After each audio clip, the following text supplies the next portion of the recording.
Good morning. Great to be back with you all. I've been traveling for a long time. Corey Burns asked me where in the world I'd been. Fortunately, he did not ask, well, why'd you come back? So I can at least feel good about that. We're continuing this morning our series that we've been doing in the men's chapel on leadership. Unfortunately, I've had to miss several of those, so I'm not totally aware of what all has been talked about. But when we study any part of the Bible, it does not take long to notice that God has given men the responsibility to be leaders. We often hear character studies about men like Moses, men like Joshua, who were great leaders, men like David, men like Daniel, and we could go on down the list throughout the Old Testament of all of these examples of great leaders. Well, one of the things we see as we study leadership, it requires some special characteristics, many of which have to be developed over time, and some of them even throughout an entire lifetime. Well, this morning, what we're going to talk about is the protective quality of leadership. Leaders must be protectors of those who are placed under their care. And what I mean by that is just the concept of protecting others from harm, from any kind of harm, and sacrificing self whenever necessary to do so. Just for a few descriptors here to think about this as we get going. A strong man who protects stands and stays. He provides shield and protection and fortitude.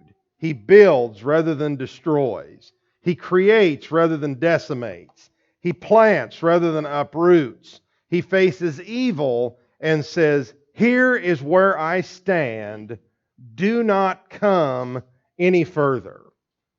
What it is Ephesians 6 and verse 10. The strength that the Lord has given us put into action. Turn for just a moment to Ephesians chapter 6. Now, the latter part of what follows all of this is the full armor of God. Paul is telling the Ephesians, take up the full armor of God. But look at how he begins this. He says, finally, be strong in the Lord and in the strength of His might. Put on the full armor of God. And that's what leadership is. It is putting that kind of the strength that has been given to us into action. In other words, the buck stops with you. You're the one that stands there and protects. It all stops with you in whatever aspect of leadership that we're talking about. So what should this look like in our own lives, especially in the areas God has charged us with the role of leadership? What I want to do for a few moments this morning is take a practical look at protective leadership. And we'll look at it in our own lives, in our family, and also in the church. We have to begin with ourselves. That's where it has to start. You have to make sure that you are strong enough to lead yourself before you can lead others. So that means we need some self-protection. There's a whole list of things that we could look at here, the concept of self-protection. But I want to just look at a few this morning that I believe are extremely important fundamentals to have in place in our own lives in order for us to be able to be effective leaders in the lives of others. Number one, we need to protect ourselves from giving in to temptation. Now, we can go all the way back to the book of Genesis to discuss this. And we see both sides of it in Genesis. In Genesis chapter 3, when we see Adam and Eve in the Garden of Eden, and Eve eats the fruit, and they make excuses. Well, she did it, so I did, and the devil made me do it, and all of this. In reality, the buck should have stopped with Adam. What Adam should have done when Eve was tempted, because he was there too. It's clear that he was right there. What an effective leader should have done in protecting is grab his wife and ran off. He should have done exactly what Joseph did over in Genesis 39. Perhaps you'll remember that. Joseph, he says, I cannot sin against God, and he ran off and He ran so fast that even some of his clothes were left behind. That's what we should do when it comes to temptation. We have a responsibility to run away from sin, especially sin that could harm our family, that could harm the church, and so forth. So we need to protect ourselves from giving in to temptation. We also need to protect ourselves from hypocrisy. Your family, especially your kids, can sniff out hypocrisy in your life from 1,000 miles away. Statistics have shown that it is one of the biggest reasons that children in the church do not stay faithful. They fall away because they see their parents not being genuine in their own religion. So what we need to do is make sure that we're being real, that we're being open, we're being honest, we're being transparent, but mostly just being true to God. Because that when our children see that, they see authenticity, and you can more effectively lead. We also need to protect ourselves from laziness. In this day and time, it is so easy to be lazy. There is very little physical work we really have to do anymore. And the problem with that is that your children's work ethic is developed at a very young age. I've heard by the age of 6, and your children are just going to do what they see you doing. That's just simply what they're going to do. And it's no different in the church. Wherever you go as a minister, the members are going to follow your lead. So you need to protect yourself from laziness so that you can effectively lead not only your own children to be productive citizens of this world, but that you can lead the church to be productive citizens of the kingdom. Here's the bottom line. Be the best you that you can be for those who you are leading. That's what it's all about. And it begins by protecting yourself from some major things that can derail your ability to lead. When we protect ourselves, we're much more prepared to protect those who God has placed under our care, such as our families. It is our responsibility to protect our families as men. God has created us that way. And that means we need to be the physical providers. We need to provide for the physical well-being of our families. In 1 Timothy 5:8, it's not in the context of just us and our own wife and children. It's in the context of taking care of widows. But there's something stated in 1 Timothy 5:8 in the context of all of this discussion. And he says, if you don't take care of your own family, you're pretty much not worthy of anything. And so we need to be providers for our family. 2 Thessalonians 3 and verse 10 also. If a man will not work, neither let him eat. The buck stops with us when it comes to being physical providers for our family. Now, whatever arrangement we may make in our families about income, I mean, I'm not condemning the concept of a working wife, but ultimately, when it comes to the responsibility of breadwinning and providing, it is our responsibility first to see to it that it happens. So we're responsible for the physical well-being of our family, even their physical safety.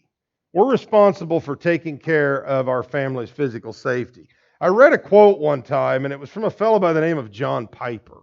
I believe he's a Baptist pastor or something, but he is a proponent of godly male leadership. And I want to read what he says because it's kind of humorous, but it's really true. He said, if there is a sound downstairs during the night, and it might be a burglar, you don't say to her, this is an egalitarian marriage, so it's your turn to go check it out. I went last time. Even if she has a black belt in karate. Now, after you've tried, she may finish off the burglar with one good kick to the solar plexus. But you better be unconscious on the floor or you are no man. That is written on your soul, brother, by God Almighty. Big or little, strong or weak, night or day, you go up against the enemy first. Woe to the husband and woe to the nation that sends their women to fight their battles. Now, like I say, that's kind of humorous, but there's a lot of truth in that. And it articulates the point well. We are to be the physical protectors of our family. And specifically, breaking this down between wife and children, we're also responsible for their emotional and their spiritual well-being. So it's our role to protect them in that regard. Look at Ephesians 5. Now these verses, I'm aware that most of us are very familiar, but I want to bring a couple of things out here. Ephesians 5, beginning in verse 25, obviously the illustration comparing Christ and the church to the husband and the wife. But I want to get to something here. Beginning in verse 25, husbands, love your wives, just as Christ also loved the church and gave himself up for her, so that he might sanctify her, having cleansed her by the water with the washing of the word. Now jump down to verse 28. So husbands also ought to love their own wives as their own bodies. He who loves his own wife loves himself. Now turn over to 1 Peter 3 and verse 7. 1 Peter 3 and verse 7. Look what Peter says here to husbands. He says, you husbands in the same way live with your wives in an understanding way as with someone weaker, since she is a woman, and show her honor as a fellow heir of the grace of life, so that your prayers will not be hindered. What this is a picture of the highest sacrificial love. Now, back about 1,000 years ago, there was a monk named Bernard of Clairvaux. And he divided love in 4 levels, from the least to the greatest. I see some heads shaking, so some of you have heard of this. But the least level of love is, I love me for me. The next level, I love you for me. The third level, I love you for you. And the highest level, I love me for you. Here's the point. I should strive to be the best me that I can be for my wife and for my family. And when we seek that highest level of love, that's what we're after. And what this is a picture of the love of Christ. This is what Christ did for us. He was the absolute best of everything for us. He was the best living example. He was the best to the point it was perfection, sacrifice for us, and so on and so forth. He was literally the best of everything. And when we take on this mindset, we think sacrificially, we give generously, and consequently, we become the protectors that we should be. We will protect vigilantly. So think about that. Think about working for that highest level of love in your family, amongst brethren, and so on and so forth, because that's how we start to put the protecting sacrificial love in perspective. And of course, we also need to protect our children on an emotional and spiritual level. In Ephesians chapter 6, in the first part of that chapter, when Paul, he addresses children, children obey your parents, but look at verse 4. He says, fathers, do not provoke your children to anger, but bring them up in the discipline of the Lord. So there's 2 important things here. The idea of not provoking them. I think it's in Colossians that the word exasperate is used. And this has to do with the emotional well-being of our children. And discipline has to do with the spiritual well-being. Some things we can do, things to think about here on a practical side with this. Make sure that you love your children equally. That can be one of the biggest things that can mess with them emotionally of anything that you could probably see. Back in Genesis, Jacob played favorites. And it was obvious. And it led to strife, and it led to jealousy. It led to one of them in the bottom of a well and all sorts of things. But we need to accept and love our children for who they are. Because when we do that, it protects them from a whole lot of unneeded anxiety. And we need to discipline sensibly. And keep in mind the purpose of discipline.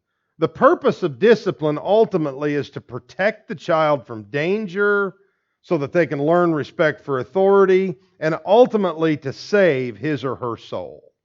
So disciplining as we need to is a protective measure in a number of ways. Without established rules and godly discipline, it is going to give a child a skewed sense of perception of things like cause and effect. And really, it's going to give them a skewed sense of reality, because a child with no discipline is raised in a false reality.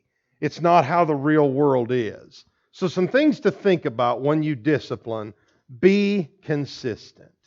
Make sure that your children know that there are rules and that there are consequences for breaking them. Be firm.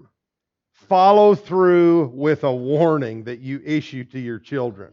How many times have you heard somebody say, if you don't eat your supper, you're not going to get any ice cream? I've heard that I don't know how many times, and the child screams and end up eating ice cream, and they didn't eat a bite of their supper. That does not work. That's not reality. We have to follow through and be firm. And we have to be logical. We have to make sure that the punishment fits the crime. If a child spills their milk on the table, a spanking is probably not in order. But maybe cleaning up the milk is. I'll tell you what, I've got stories I could tell on our kids. There's one I especially think of. One morning, Wyatt was about 2 years old. Sarah was in the bathroom getting ready to go. Probably in there for nearly an hour, Well, Wyatt all of a sudden decided he was going to try what a life of being a graffiti artist would be like. So he took a crayon and he started on his closet door.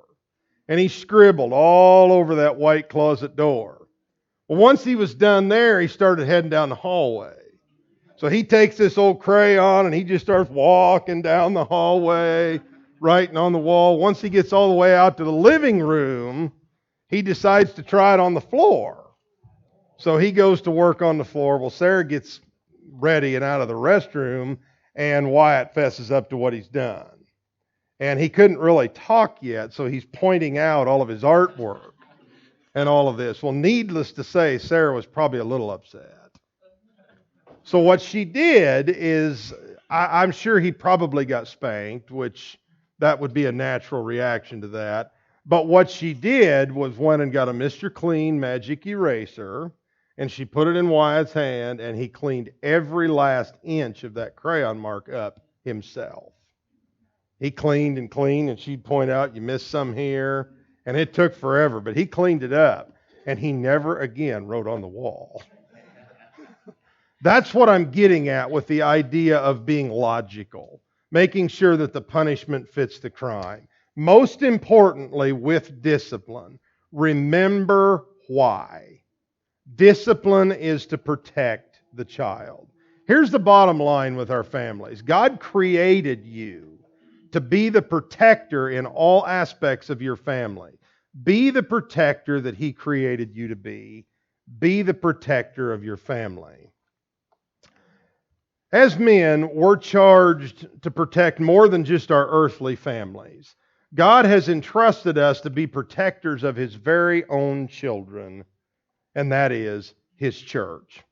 In Hebrews 13 and verse 17, where we read about the charge to obey our leaders that the Hebrew writer wrote, but look at why. It says, obey your leaders and submit to them, for they keep watch over your souls. That is the point of leadership in the church, is to keep watch over the souls of the flock.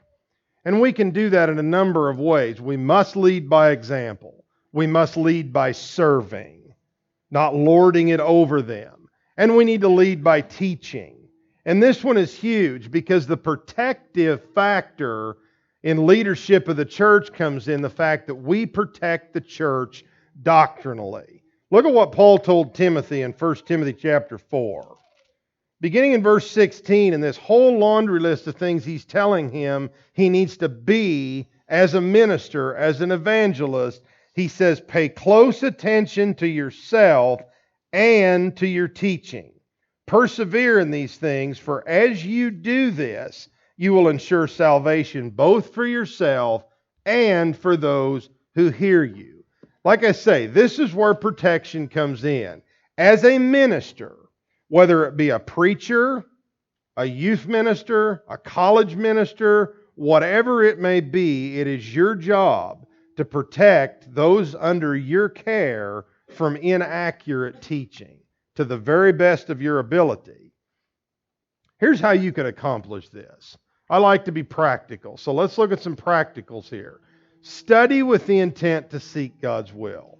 Every time you study, every time you prepare to teach or preach or whatever, study with the intent to seek the will of God out of what you're studying. Get rid of your own motives. Look for the will of God. Pray for God's wisdom and transformation. He'll give it to you. He said so in James. Make sure that what you're teaching, to the best of your ability, is a correct concept. Make sure you've fleshed it out and that it is correct.